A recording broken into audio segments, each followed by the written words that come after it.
name's Jamey Carsel. I'm here again with the Farrier's Friend Tips and Tricks. It's been a little while since we posted. It's been a long summer. I've had a lot of engagements to do, and I'm a little late doing some videos. But we've got an interesting case here. This is little Jamima, and I was called over here.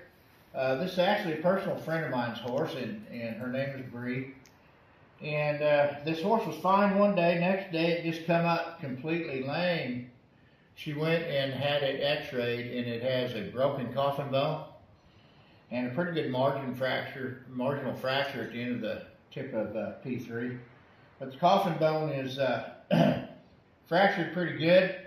Today, what we're going to do is I'm going to show you this horse moving here a little bit, and you'll see that she is three-legged lame. I mean, she can't move hardly at all. I don't want to make her move around a lot because she is lame. So today, what we're going to do is talk about shoeing this horse. What we're going to do is obviously we need to stabilize the hoof capsule. So the approach we're going to take today is we're going to use triple clips. We're going to clip the toe. We're going to clip the sides. Some applications we would use a toe cap all the way around. In this particular case, I think we're going to triple clip it. One of the main things that I've seen from these types of injuries is we forget about the torsional aspects of this. So we'll toe cap them, we'll triple clip them, we'll put a little anterior or posterior breakover in them. Well, each horse has a rotational deviation, either axial or adaxial away from its midline of its body in each limb, and when it lands and loads, it twists, and when it leaves, it twists again. So I always feel like taking the torque completely out of these situations is a lot handier. So with that being said, what we will do is we're going to make a center of bearing shoe. So this will have a shoe that is completely domed on the bottom. I'm going to be using a spider plate. I'm going to solid bowl a shoe. We'll weld the spider plate in, and then we will dome the spider plate. We'll fill the center up, the void in the center up, with a softer urethane type of material that works really, really well. It's softer, but it's firm. Where some of the regular pour-in sole pack materials are just too hard for applications like this. And what we'll do is we'll take the torque out of this situation where this horse can bear weight, but the torque is taken off the limb and off the hoof capsule itself, where in a lot of cases, if you're just doing a toe cap shoe or a bar shoe or an anterior or posterior type of breakover or a wedge or anything like that I've heard put on these things, you do not take the torque out of the situation, and the animal is rendered lame throughout the healing process. We're going to try to see if we can do a little better. So come along with us and let's see what we can do about helping Jamima get a little better.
Okay, Jamey Carsel here with the Farrier brand tips and tricks.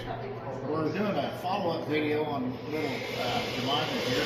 We're at the veterinary clinic, Lonesome Dove Veterinary Clinic. We're taking the shoe off and we're taking some x-rays. We're getting some healing in their feet, but the fracture has widened a little bit. We'll show the x-rays on that.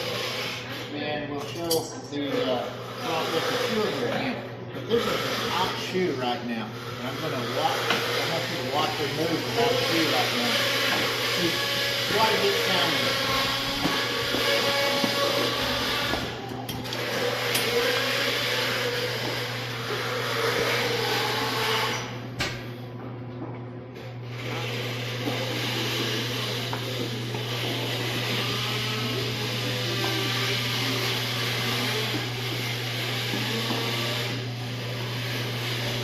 This is Jamima, 5 weeks later. We've taken the shoe off, we've done some x-rays, and that's her without the shoe. If you are following this video from the start, you'll notice when we started, she was three-legged lame, couldn't hardly put it down.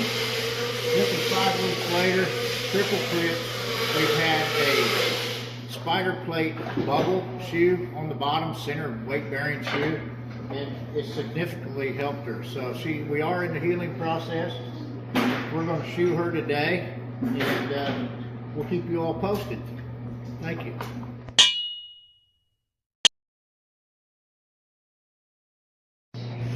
Okay, basically we have cleaned up the foot. We've trimmed it and facilitated the bottom of it. You want to pick it up, Jimmy, and we'll go through this. So we've trimmed it, leveled it, balanced it, cleaned everything up. Now we're going to put a little of this Durasol in here, and we're going to work it in all around the frog, the sole, commissures, the central sulcus, and we work it in with this toothbrush really nice. And whenever we put our material in there, our pad material in there, and we come back in 5 or 6 or 7 weeks, you don't have any frog problems. The stuff will keep that disinfected underneath there and keep it clean, keep it medicated. We'll come back here in just a second and show you the application of the shoe again. Okay, so here's our triple clip spider plate bubble. It's our center bearing shoe. You can see that we have the dome in it. The dome stayed right where it needed to be, and we're going to be able to reset this shoe. It worked out really good. You can see the effect it has. It's taken the torque off of this little horse's foot while its fracture is healing, and she's done real nice with it. So we went from a three-legged lame horse to a virtually sound horse in her turns and stuff. This little shoe right here really does its job. So we're going to reapply this shoe and reapply some urethane material inside. We like to use the seal pack type of material or a urethane type of material. It's a good firm material, but it is soft enough that it doesn't irritate these type of cases. So we'll come back and we'll show you that here in just a minute. Okay, so we're going to burn in our little triple clips again here. Get our shoe where we need it.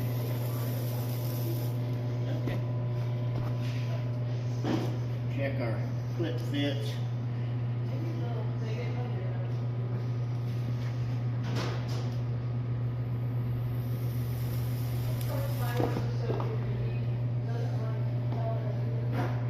Okay, so we got the shoe burn on a little bit, and we're going to tack the shoe back on. It's fit up nice. She really didn't shrink up too bad in the hoof capsule. A lot of times these horses, whenever you trap the foot with triple clips or something, they'll shrink up a little bit, but the foot didn't contract too bad. So we're going to try to keep from putting any drugs or anything in her so you can see everything the way it is, but let's let Jimmy get this shoe nailed on and we'll see how it goes. Okay, so we poured the urethane in and we've wrapped it, and what we'll do is we'll let her bear weight on it, and that will push out just a little bit out the back and not be just I'd rather her have load under her foot so she has weight bearing on it than to hold it up and let it dry and it be hard pushing up into her foot. So that's what we do. We let them bear a little weight on it, and then we'll work on the other foot while this dries. So here's Bree and Jamima, and Bree owns little Jamima. We just got done reshoeing her with the center of bearing shoe, and we put a shoe on the other foot as well, and we got it poured full of the urethane material, and we're going to walk her a little bit, have Bree walk her around here a little bit and just see how she's doing. She's doing great. We just got to stay on this track and keep going and keep you guys posted. But this is 5 weeks after the original video, and take her for a walk, Bree.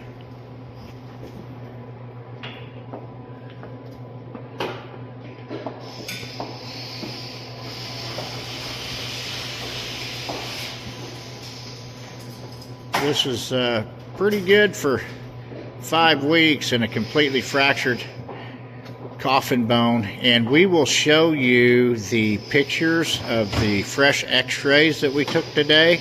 There is some healing right around the semilunar crest of the coffin bone.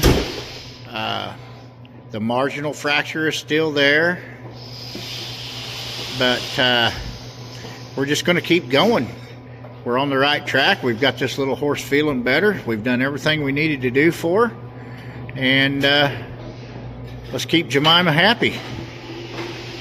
Thanks, Bree.